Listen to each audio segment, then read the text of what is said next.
Des études ont démontré que la chloroquine a un pouvoir inhibiteur contre les infections et contaminations au coronavirus responsable du SRAS, comme en témoigne l'une d'entre elles publiée en août 2005. L'hydroxychloroquine, voisine de la chloroquine en termes de propriétés pharmacologiques, est un médicament indiqué en rhumatologie, inscrite sur la liste des médicaments essentiels de l'OMS.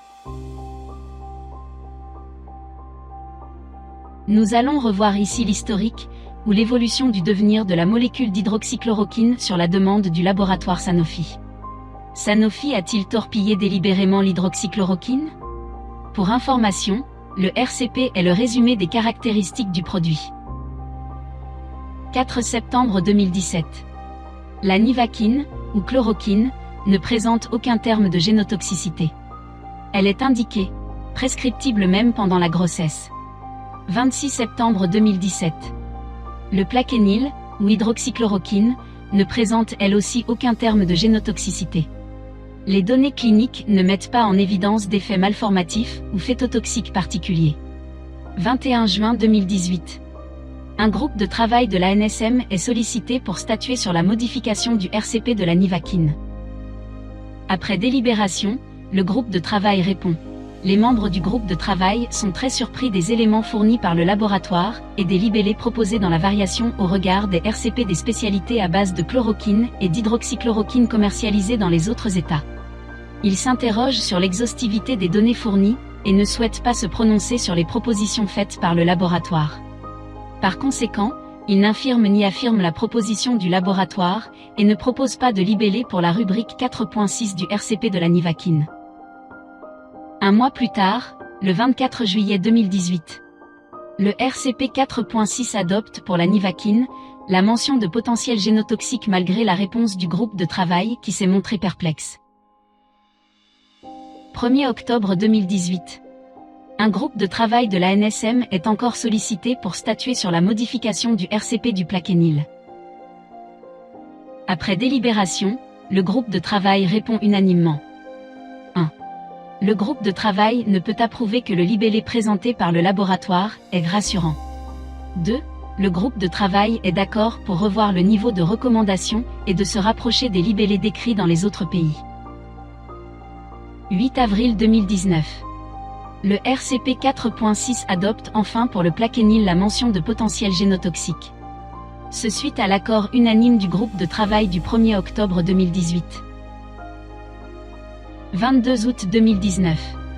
La Société française de rhumatologie a pris connaissance en commun avec d'autres agences des modifications du RCP du plaquenil. Ils font une remontée à l'ANSM par courrier de leur remise en cause des analyses faites par le laboratoire. 10 septembre 2019. La Société française de rhumatologie exprime publiquement son incompréhension. En effet, le laboratoire Sanofi a récemment communiqué aux autorités d'anciennes informations, siècle dernier, suggérant un potentiel génotoxique de l'hydroxychloroquine, avec notamment un risque de malformation oculaire.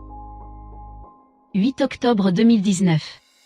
L'ANSM sollicite l'avis de l'ANSES pour classer l'hydroxychloroquine sur la liste 2 des substances vénéneuses, en réponse à ces questions de potentiel génotoxique.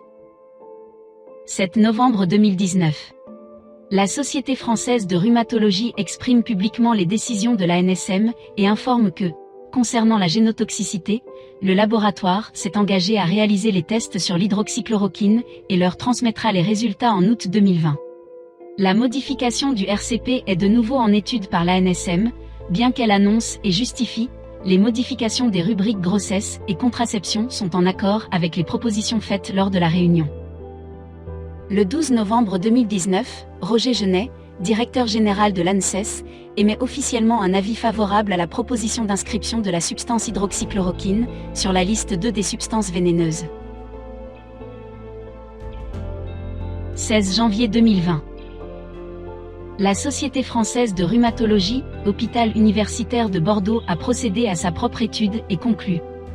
Dans notre étude, l'exposition prénatale à la chloroquine ou l'hydroxychloroquine n'était pas associée à un taux plus élevé d'anomalies congénitales et était associée à une amélioration de plusieurs événements maternofœtaux. L'hydroxychloroquine devrait être maintenue pendant la grossesse, car il n'a pas montré de surrisque malformatif, et prévient plusieurs événements maternofœtaux indésirables. Une zone d'ombre existe quant à la motivation du laboratoire Sanofi d'apposer la notion de potentiel génotoxique sur la chloroquine et l'hydroxychloroquine à partir d'études remises en cause par certains professionnels de santé, qui semble-t-il, ont une sérieuse expérience dans le domaine et restent dubitatifs au point de les reprendre pour en tirer leurs propres conclusions. La chronologie est suspecte, étrangement synchrone aux événements d'aujourd'hui qui requièrent cette fameuse hydroxychloroquine. En tout état de cause, il est étonnant qu'en 2017 la chloroquine a démontré que, en clinique, un recul important et des grossesses exposées en nombre suffisamment élevé, n'ont pas révélé d'effets malformatifs ou phétotoxiques de la chloroquine. En conséquence, la chloroquine peut être prescrite pendant la grossesse, pour finalement devenir en 2018. Il n'existe pas ou peu de données sur l'utilisation de la chloroquine chez la femme enceinte. Compte tenu du potentiel génotoxique de la chloroquine, ce médicament ne doit pas être utilisé pendant la grossesse. Cela sans compter l'avis et la conclusion indépendante de l'hôpital universitaire de Bordeaux. Enfin, il semble que les RCP dans les autres pays font mention du risque génotoxique. Il n'a pas été possible d'aller plus loin pour vérifier s'il y a eu une modification faite récemment dans ces autres pays, ou s'ils sont eux dans l'erreur.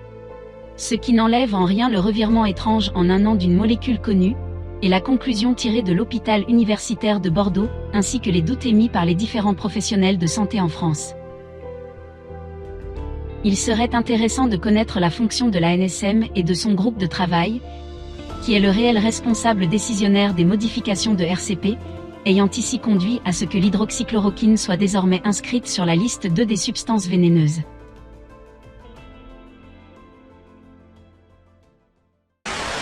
Il faut là aussi, à chaque instant, nous souvenir de ce à quoi le mensonge peut conduire dans nos démocraties. Merci de rappeler que l'info n'est pas sur les réseaux sociaux.